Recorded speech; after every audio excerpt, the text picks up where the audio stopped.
Welcome to everyday cooking. இன்றைக்கி நம்ம சிம்பிளாக ஒரு சீரக சாதம் செய்யலாம். ஒரு பாத்திரத்தில் 1 கப் அளவுக்கு பாஸ்மதி ரைஸ் சேர்த்துருங்க. இது ஆல்ரெடி தண்ணியில் நல்லா க்ளீன் பண்ணது. இதில் 2 கப் அளவுக்கு தண்ணி சேர்த்துக்கலாம். உங்களுக்கு ரைஸை ஊற வைக்கிற அளவுக்கு டைம் இருந்தால் ஒரு அரை மணி நேரம் அதை ஊற வைங்க, இன்னுமே குயிக்காக வெந்துடும்.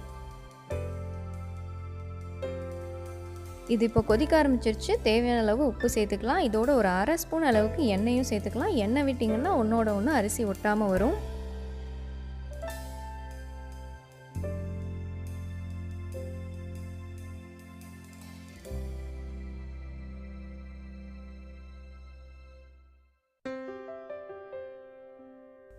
இதோ அரிசி நல்லா வெந்துருச்சு. இது கொஞ்சம் நேரம் ஆறட்டும். ஆறுனதுக்கப்புறம் கிளறதுக்கு யூஸ் பண்ணுங்கள். சூடோடு கிளறினீங்கன்னா குழஞ்சிரும்.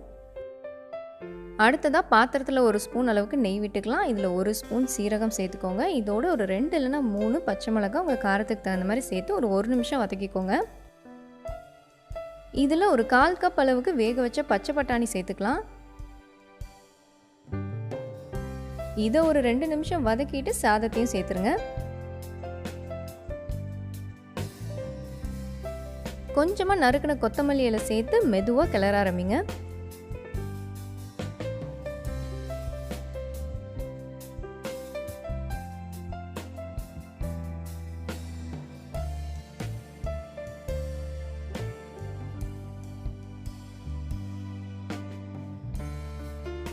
ஸோ இதோ நம்மளோட டயட் சீரக சாதம் ரெடி.